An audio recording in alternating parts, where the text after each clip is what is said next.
Hey, it's Drybear. Today we're going to talk about a topic that has been heavily requested by people both in my YouTube comments and on stream in chat, and that is the topic of getting ahead of the curve with Raszageth on Heroic. Specifically in pugging that without having a guild or group in order to get in and through this content. Raszageth is proving to be quite challenging for people who don't already have a preset group. Now, I'm actually one of these people. I do not have a guild or raid group. I have just been making my own groups and raid leading them through the Vault of the Incarnates. And so I'll show you my latest kill with Heroic Raszageth, talk through the fight, some things to be aware of, and then we'll look at the perspective of if you are pugging, how you can make yourself more desirable when you're queuing up so that raid leaders pick you up. And then we'll talk about what you can do in the fight to stand out, and then some tips and tricks for playing with a random group of people you don't know so that you can better complete the encounter and get your achievement for ahead of the curve. As always, if you have any questions or comments for me, you'll find me live every day on twitch.tv/Drybear. Come by and say hi. I'll put in the background my most latest kill so that you can kind of keep track of that. But let's first talk about the pugging experience and what you can do to make yourself more attractive. I think we'll do this in two groups on this this video here. First, we'll talk about pugging, how you can improve your experience and what to look out for. Some tips and tricks for you and even for people that are raid leading with randoms. And then the second half of the video, we'll go through the entire Raszageth fight. I'll talk about all the strategies that I've developed that may be the same as, like World First, but maybe different, that I've kind of tailored for running with random people that you don't know, and you're constantly swapping people in and out for this fight in general. So first, when it comes to pugging, I think one of the things that people really need to understand, let's talk about the reality and then let's talk about the ideal. The ideal is that realistically, there is no content at a heroic level or a Keystone Master level that requires specific classes or specializations. I can say this confidently, it doesn't matter what you bring. The only thing that kind of gatekeeps that is going to be people that are making the groups that feel they need to have a specific class set. You can do whatever combo you want, you can bring whatever you want, and honestly, when I'm making my groups, all I look for is people that have the experience or have good logs. I don't even care about what class they are or what spec they're running. As long as they know what they're doing, that's plenty for heroic clear in general. So keep that in mind, but just be aware that there are going to be people that gatekeep. It's kind of the reality of the situation. They think that they need to have a certain number of things. I've seen Disc Priests outperform every Provoker and Resto Druid. I've seen even Survival Hunters start to parse pretty well. So all you really need is just really good people that know what's going on. So what do you look for when you're trying to build a group or a Heroic Raszageth kill? The biggest thing is going to be, at least my philosophy on it, is going to be their activity in the game. It is unfortunate, but it is the reality that you want to find people that have clear experience that shows you that they can do mechanics and they're well aware of it. So if they've done 1 out of 8 heroic, that's not something that I would actively consider. You really just want to find people that are at minimum 7 out of 8, which means they've done heroic all the way through Broodkeeper. They are aware of all the mechanics. And then on top of that, you want at least 1 or 2 normal Raszageth kills, which means they've been through the process. They've transitioned from phase 1 to intermission 1 to phase 2 to intermission 2 to phase 3. They've downed the boss, and they've done that at least once or twice, so they know how that process works. Because more or less, if you do the strategy that you need for Raszageth for normal properly without mistakes, it actually covers most of the problems you're going to run into in heroic, right? Most of the time, as long as you're not running to people with charges and you're transitioning properly and you're aware of breaths and you're not falling off, the fight is almost the same. The biggest changes come in phase 2 and in phase 3. Those are the major changes that you have to be aware of for heroic, and then just make sure that people kind of have that awareness. Otherwise, from that, you just want to find people that are 7 out of 8 preferably, and if they're not, I usually give exceptions to people if they have decent raid clear but not great raid clear, but they have high M+ scores, which means they were doing other content that was relevant, and they have logs for that. Usually, everyone that I add, I will look at their logs. I'll look at their Radar.io and make sure they're parsing. Speaking of parsing, let's talk about some bare minimums. This is something that you need to be aware of. Unfortunately, especially when you're doing heroic over and over and over, you have to start removing people that are underperforming, because this fight actually has pretty serious tank requirements DPS checks and heal checks. So if you have people in the group that are not meeting those requirements, they need to be, I usually just tell people, hey, I'm sorry, but I can't keep you in the group. It's nothing personal. We just need to be hitting those checks. So what are those checks? For DPS, I would say the absolute floor for DPS output on overall is going to be 45k. If you are someone who wants to down Heroic Raszageth and you're doing less than 45k, I would say that that's a good piece of homework for you, is you need to get that DPS up. There are so many transitions in this, like phase 1 and phase 2.5 and phase 3, where if you don't have enough DPS, you're just going to fail and it's going to make the fight significantly harder. Even here where you're killing ads in the first intermission, you need to have that DPS. So I would say the absolute floor is 45k. And what you would actually look for is you want people doing at least 50k to be in a good spot. If you have people over that, excellent. If the whole raid group is over, it's like 55k to 60k or more, you're in an excellent spot. You don't really have a damage problem. But if you have people that are under 50k, then that's something to really work on and consider, because it's going to hold you back a lot. There's a lot of damage checks.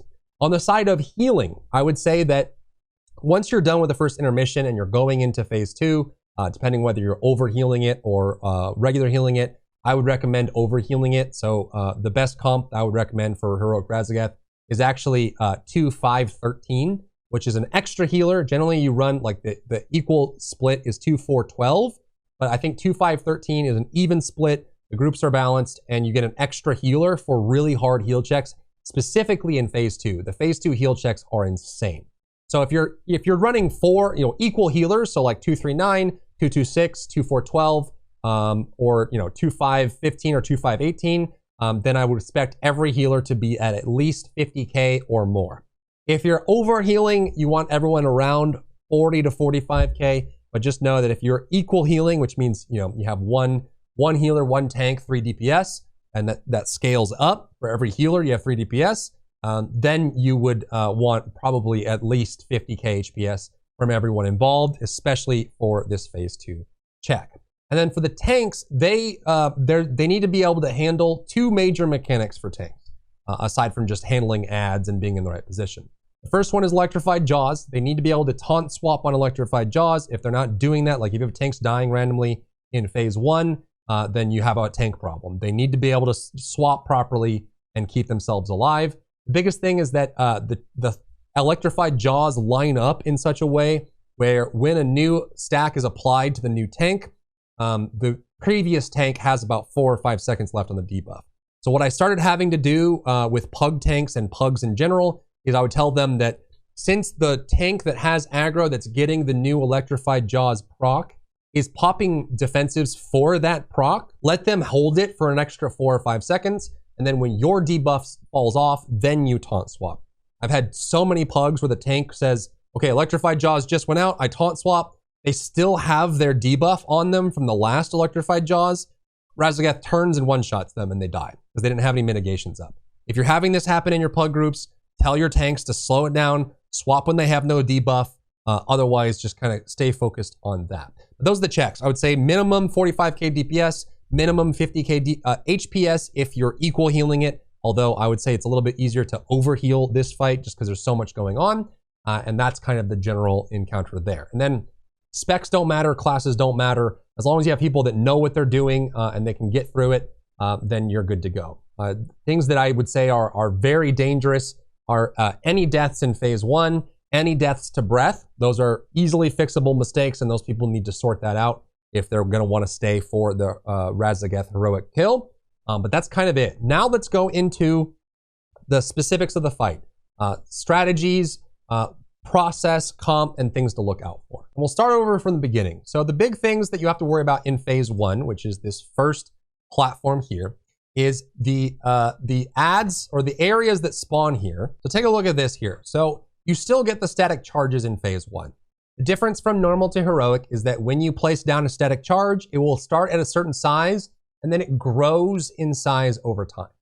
You also want to space them out so they're really clean. However, because there are such tight DPS checks on this, I always have my groups drop 1 in the set. So you want to drop 1 here on the left side, 1 here on the right side where you're putting markers down anyways, and then 1 here in the middle near Raszageth.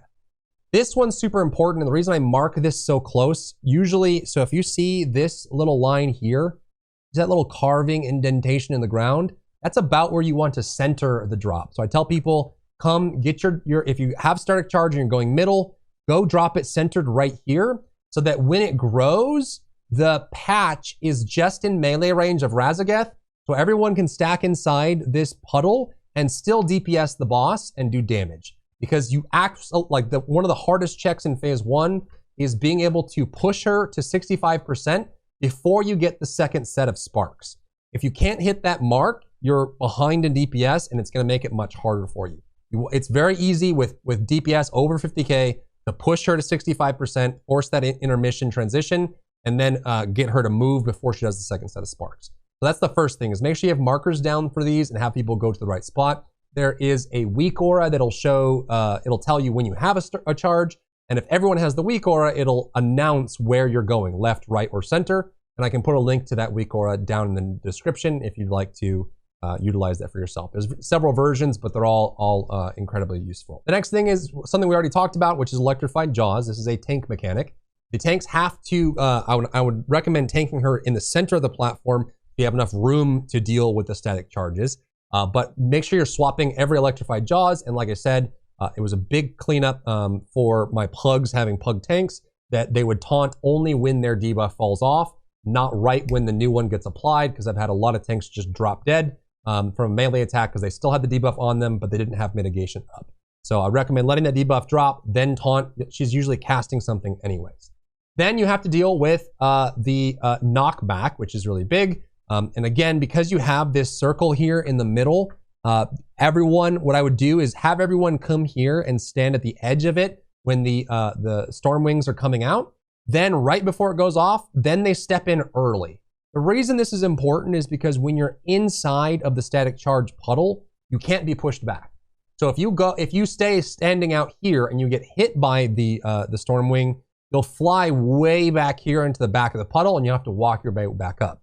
But if you jump into the puddle right before it goes off and stand on the edge of it, you'll be immune to the knockback, you won't go anywhere, and then when the storm wings are done, you can just jump right out and you can keep DPSing or healing. It saves you a couple globals of running. So when that static charge comes out, make sure everybody goes out to their locations.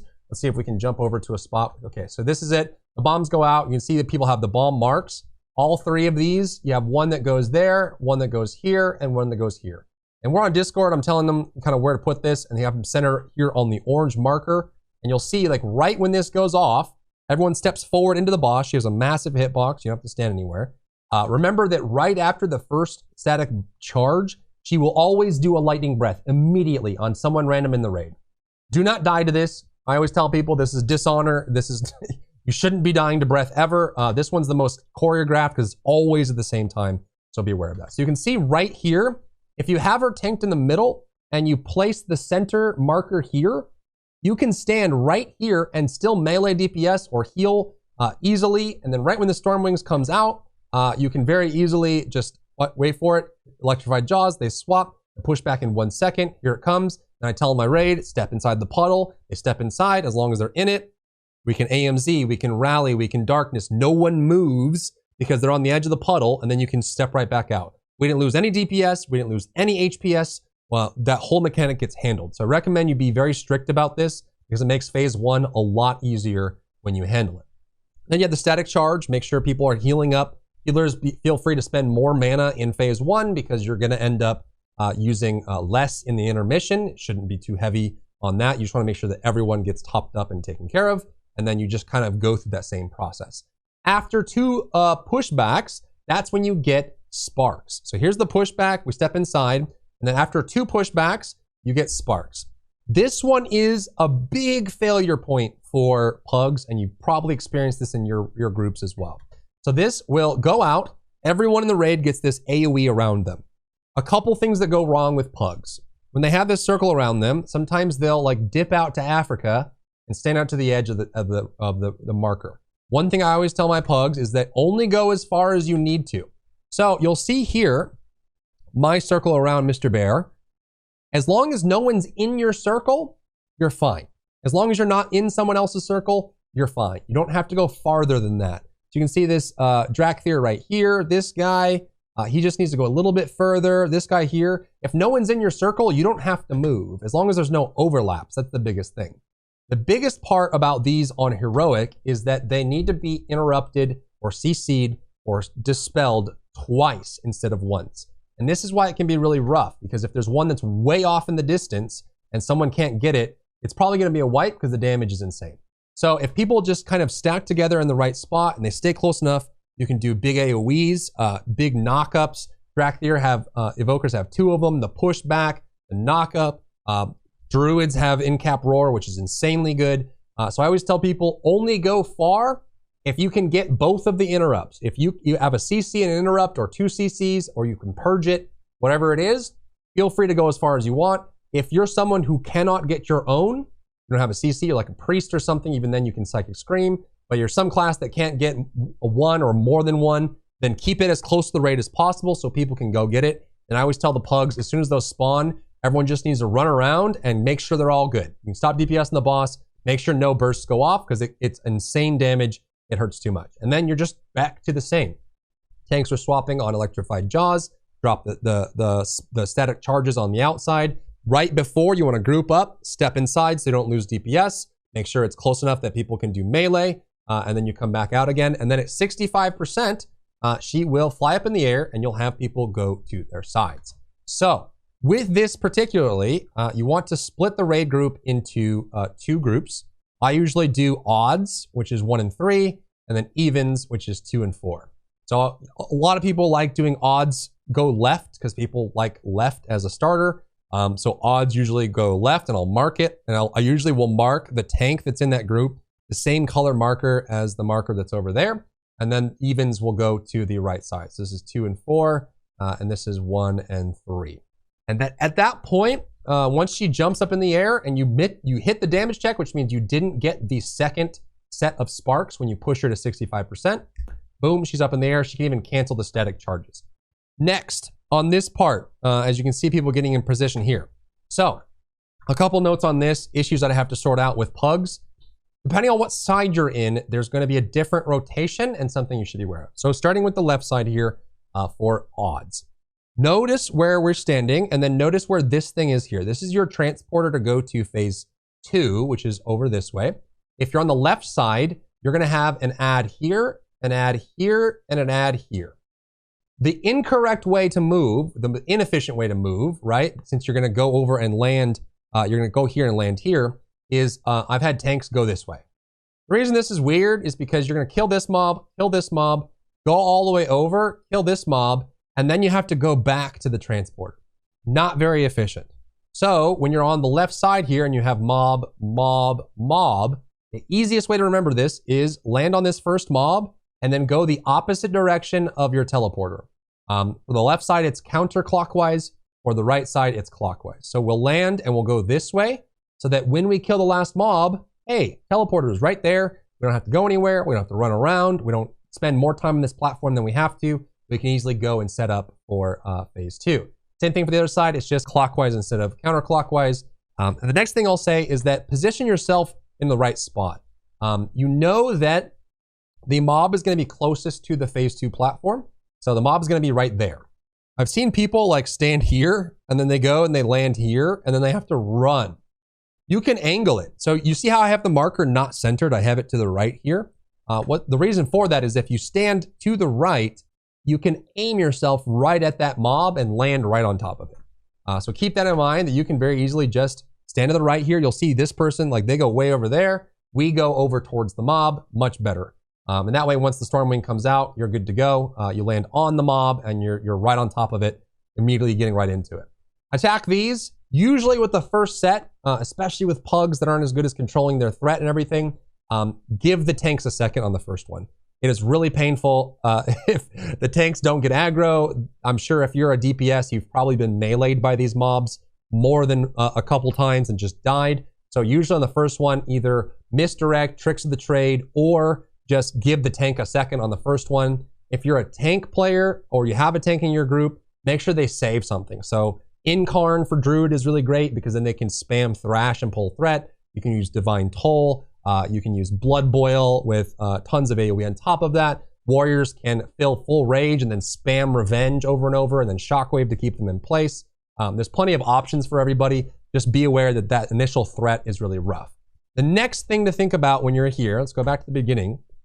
So when you land is the breaths. So when you land here, the breaths are going to hit you so many times. It's so annoying to lose people to breath. So I have a timer for this right here with Bigwigs. DBM has it too. Just be aware that she will cross the platform. She has like 18,000 warnings when she does a breath. So don't get hit by this, for the love of God. She will say either ruin, ruin, ruin. You can tell I've done this a lot. Or she'll say, die, mortals. She'll shout that. So you have voices on and you hear either of those voice lines, she's about to do a breath. There's also a DBM and Bigwigs trigger for it. And there's also, if you see, there's VFX that fly across the platform. So she'll spawn, and then when she's prepping the breath, see if I can show you here, breath is about to go off. You can see she lands, and you see all these little particles up here. They fly across the whole platform. They show you exactly where the breath is. So if you're paying attention to that, you can see the breath is coming. They're all over the place. And the biggest thing you tell people to do, it's helped me a lot with my pugs, is make sure you're always running in the direction of the tank in that rotation that we talked about earlier. So stay up with the tank, stay at the edge. If you're not sure where you're going or why, stay near the edge here and just rotate in the direction that you're pulling.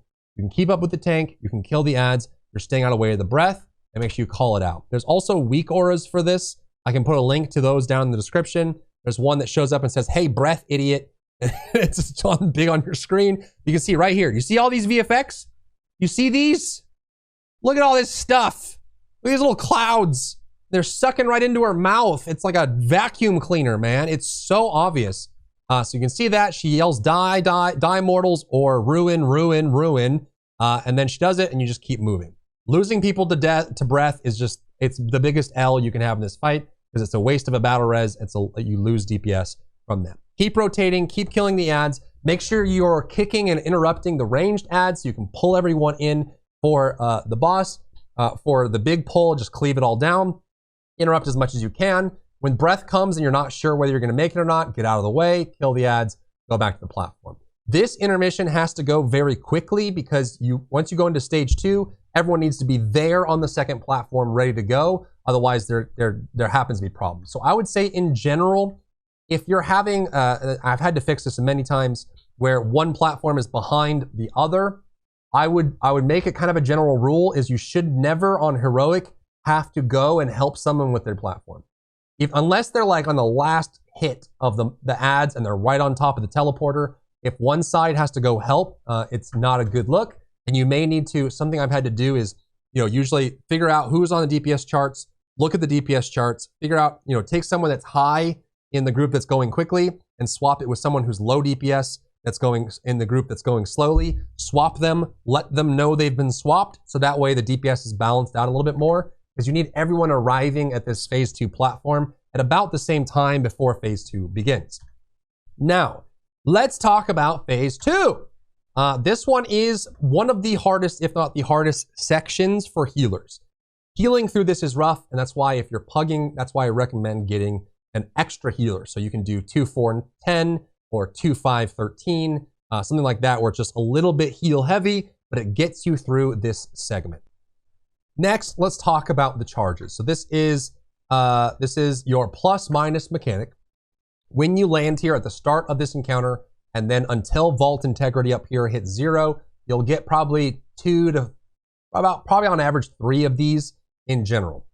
So in normal raids, what you'll see a lot of people do, which I think is inferior, is you will have people go like positive right, like, see if I can, whatever. You'll have positive right and then minus left. And you'll have people kind of go left and right. The challenge with this is that on normal, this strategy works fine because whenever you have someone of the opposite charge near each other, it pulses damage, but if they get away quickly and you have good healers, it's not a big deal. On heroic, if people of the opposite charge touch each other, it causes a big explosion. And so if 2 or 3 of these go off, it can be a full wipe and you can kill the whole raid. So the way I fixed this, which kind of dummy proofed it for pugs that don't know each other, they're just playing, is this is how we solve it. We do in-out instead of left-right. So X, which is minus, I usually use red marker for minus, blue marker for plus, because most people know that. And then you put the minus on top of the boss, like right underneath her tum-tums, like right in the center of the platform. And then you put plus on the far outside. The reason you do this, stack them vertically, is that if people are here and here, that way it's much easier for them to cross each other without colliding when they're spread out like this. And then obviously, when you have this way, melee can still hit from here, and then everyone else can still function, right? So you have that going for you, which is nice.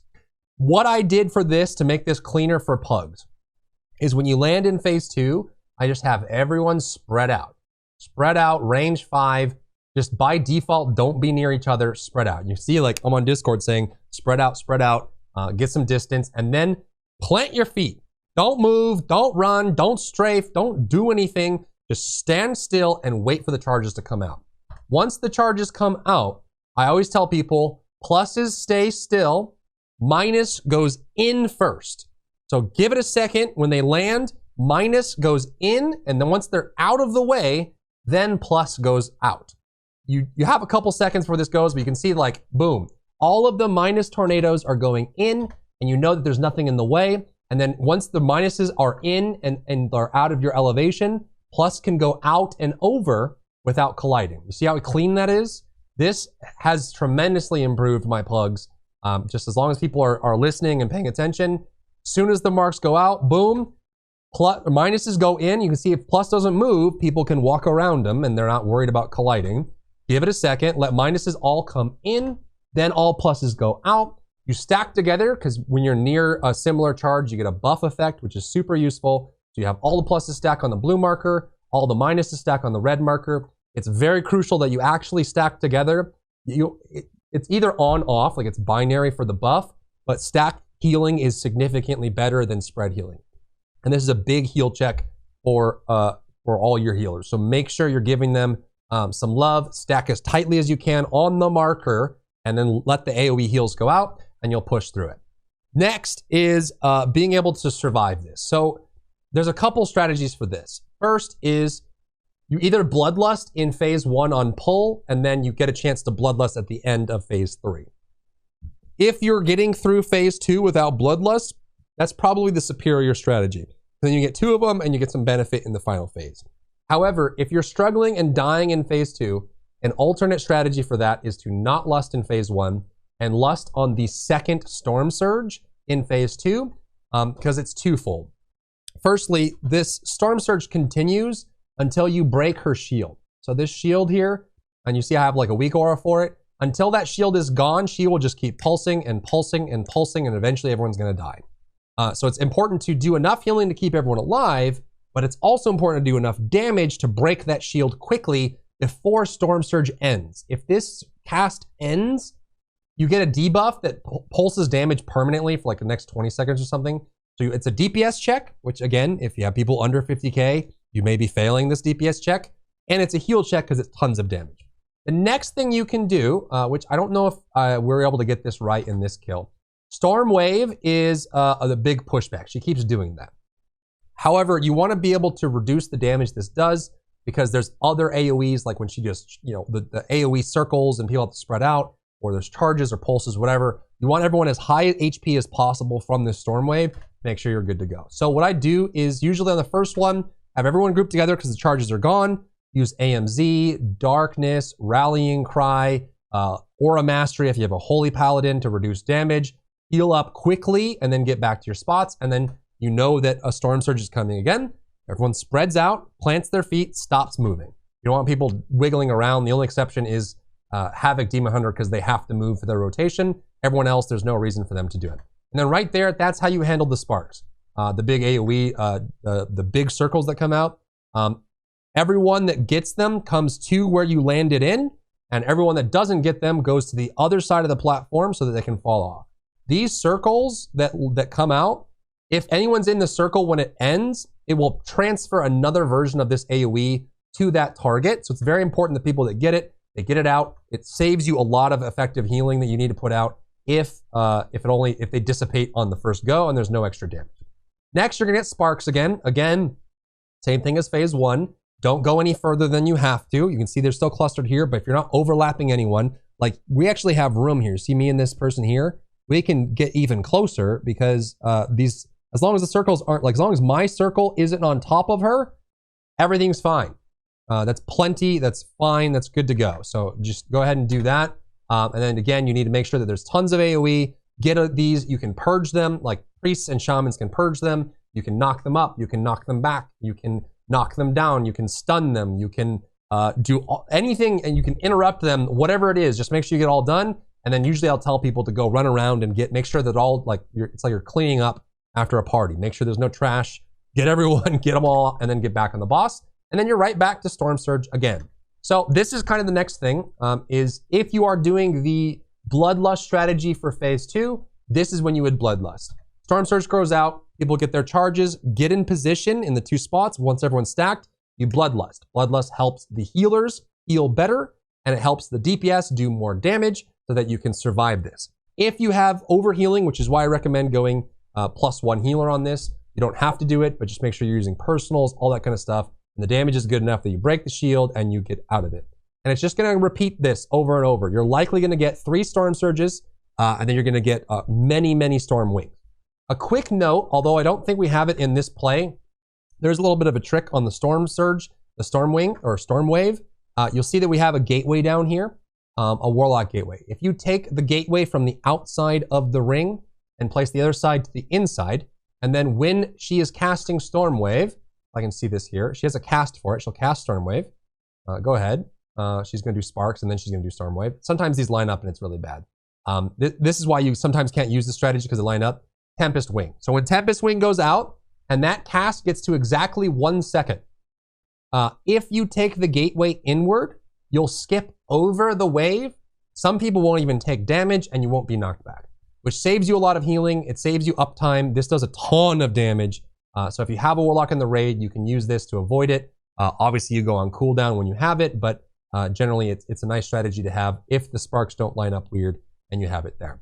Then you're going to go back through the same rotation. You'll get probably one more Storm Surge. Make sure everyone spreads out. You usually want to save damage cooldowns and healing cooldowns for the Storm Surge. That's really when it hurts the most. You have to be able to get through it. So if you're failing that DPS check, tell your DPS to hold cooldowns until Storm Surge. Tell healers to hold cooldowns until Storm Surge, and then bring Lock Rocks. The other thing on this as well, there's a nice little trick if you're struggling with this even still, is for these Storm Surges, the Storm Waves. Everyone can go buy the red potions off the auction house that heal for like 1/3 of your health or 1/4 of your health. Have them all use it on this Storm Surge, on like the 2nd or 3rd one, and that saves the healers a bunch of problems. You can health stone, but it's better to have those separately. Just get those red potions. You can see it even here on my bar. These things right here. If you have these, pick them up. If everyone in the raid gets them, you can just potion here, right at this storm wave, and you're good to go. Then you're just going to go back in, do the same thing again. You'll probably get one more Storm Surge. Same thing. Everyone stands still. Minus goes in first. Plus goes out and over, so you don't collide. And then you blow cooldowns, get through it. You're good to go. And then you'll go into the second intermission. Second intermission is when ads will spawn on this platform, and you will have to kill the big ads to force the transition into phase 3. And once you have that down on normal, then they throw something, they mix it up for you in heroic, where they have 2 big ads, and then they have stun orbs as well, which are really rough. So once you get to Vault Integrity 0%, she'll fly up in the air. 2 ads will spawn. The easiest way I've found to do this is have the same groups that you had before, so evens and odds. I just have them do the same thing they did in the first platform. There's going to be an ad here on the left, and there's going to be an ad here on the right. Odds went left in the beginning, so odds handles this ad. Evens went right in the beginning, so evens handles this ad. And you have equal groups with healers and tanks and DPS all set up. Have them split up and deal with it. Then, while you're fighting the mobs, she will be doing breaths constantly. And then the big ads will spawn orbs that stun. The way I have explained this for Pugs is that when those orbs start, so you'll see these Storm Fiends start casting the orbs. When those orbs start, the ball lightning, if you're DPS, know that you can dodge 2 orbs, and around that time, the breath is right above your head. So 1 orb, 2 orb, get out of the way. So you can see that right here, right as we do it, she lands. She's now on the far side of the platform, and she's now going to breathe across the middle. You can't lose anyone to breath. That's #1 rule. You cannot lose dinguses to breath. So the big thing is that if you get one orb, this is the second orb, get out of the middle. And I would just, on Discord, get out of the middle, get out of the middle, get out of the middle, get out of the middle, get out of the middle. Breath goes across. No one, well, we lost 2. But you go back in, and then you go in, and then they swap. This part's really big. When these swap, so the fiend that's over here will go to the other side, and the other one over here will swap, then they'll spawn these little ads. You need to CC and kill these. You cannot let these ads reach the storm fiend that they're chasing after. Bad stuff happens, so don't even think about letting it happen. So Binding Shot, Tar Shot, Shockwave, Fear, Psychic Scream, Ring of Peace is really good. Incap Roar is really good.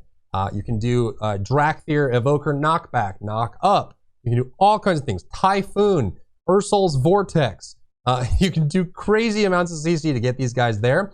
Usually what I did, if I was on a character that would be able to stop it, is I would stand in the middle, and if anything crossed, we would hard CC the individual ones, fear them, knock them back, stun them. You can pally stun, whatever you need. Just make sure they don't reach each other. Hard CC, focus DPS, and same thing goes again. Back in the ad, when the second orbs come out, breath is coming in, get out of the middle of the platform so the breath doesn't hit you, then kill the little ads, get back in and swap. And then if you're close in killing these storm fiends, as soon as these die, even if she's about to do a breath or something, she'll transition into phase 3. So that's how you know you're good to go. Then once these die and you transition out, she's gonna cast another Nova that knocks you back. So it's good to have a marker. You see I have Skull right here, and it's facing the first platform. And once those ads die and you transition, everyone needs to come stand on this marker, because you're gonna get knocked back again and thrown onto the first platform again. And everyone needs to be here. If you have classes that are slow, you know, like they're a little bit chunky and it's hard for them to walk, give them speed boosts, life grip them, evoker grab and throw them. Make sure they're all in position so you don't lose anyone in this transition. Going into the final phase, either you're gonna have Bloodlust with like 1 minute left on it or 45 seconds left on it at this point, and you'll be Bloodlusting at that point. Or if you did the phase 2 one, which is easier for healers, you won't have Bloodlust, and that's fine. A couple of things about this one. This phase is actually pretty easy. It's just a DPS check and a brain check. Like don't be silly. Don't make silly mistakes when you're here. Let's talk about the major mechanics inside phase 3 that may hold you back. First is the tank mechanics, Thunderous Blast. This one is a run killer. This will wipe everyone. She's casting it right now. So the way I fixed this for Pugs, to make sure they're aware, is I would mark myself. Yeah, this blue square right here.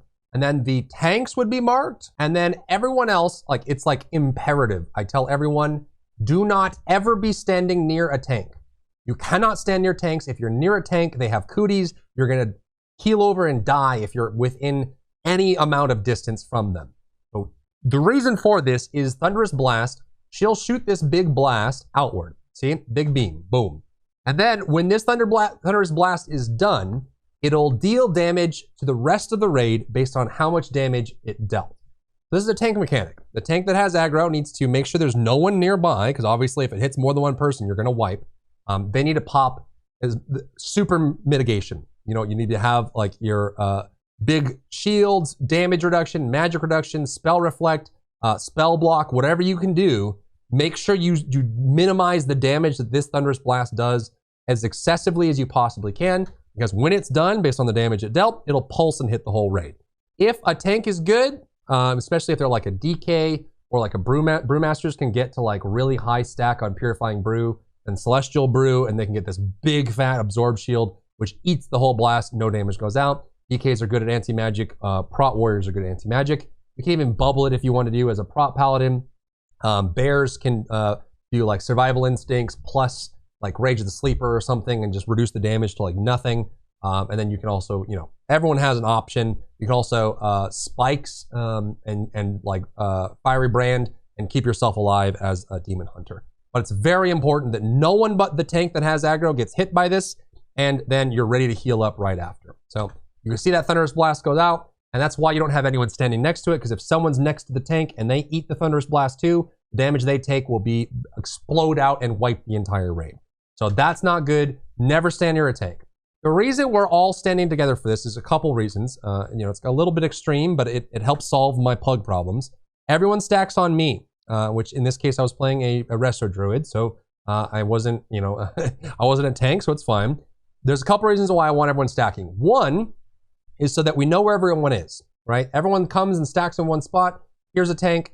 Here's a tank. No one's in the line of fire for Thunderous Blast that can wipe the whole group.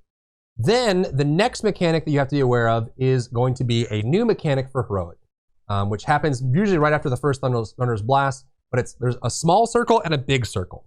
The small circle is crazy. So this is the small circle here.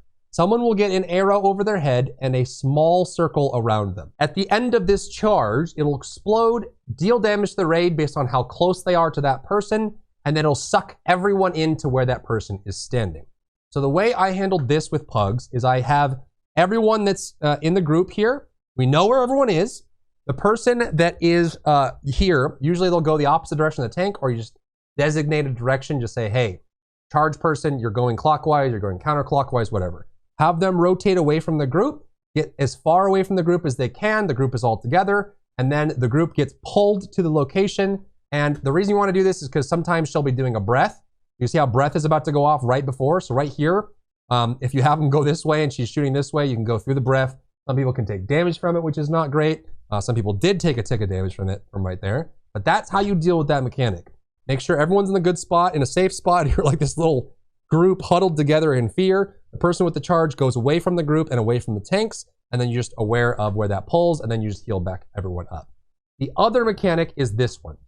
I wish they did something different than just two circles, because people get confused all the time. But you have the big circle mechanic that you had in phase 2, which is when these circles end, they'll transfer to whoever's inside of it. So the people need to go out to the edge of the platform. Everyone else needs to go the opposite direction because those people are slowed so that you can avoid that damage and they come back in. When this, the creepy crud, you can see here on the outside platform, this is always encroaching on you, which is kind of like a soft enrage. When this is like all the way in, it can be a death sentence. I just tell people, if you get the circle, go out to the edge, even if it means you're gonna die. We cannot let this thing spread.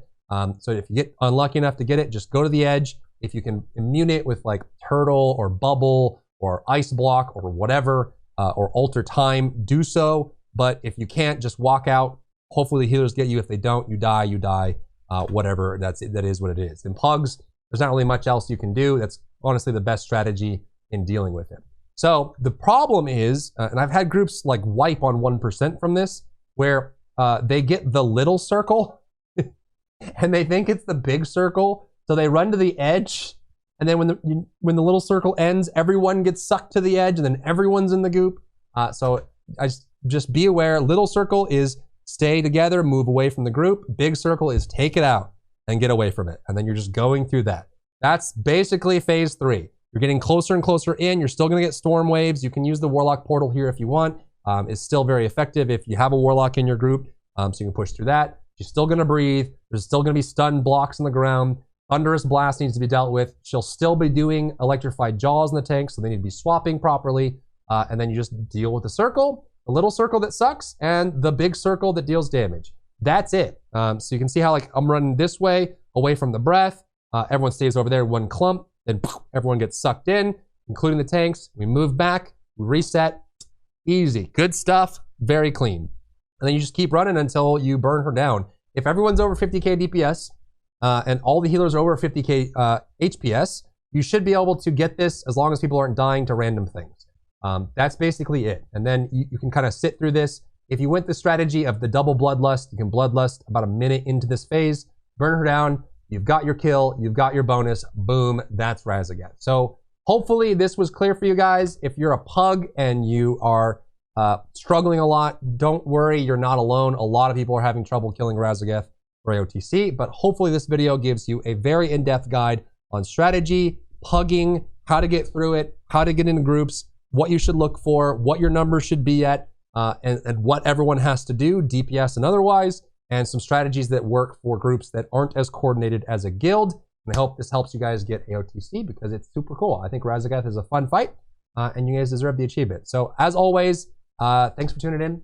If you have any questions or comments for me, you'll find me live every day on twitch.tv/Drybear. Come by and say hi. If you enjoyed yourself today, leave a like down below. You can support me and my work on Patreon and view Patreon exclusive content, link in the description. Thank you so much for tuning in, and I'll see you in the next one.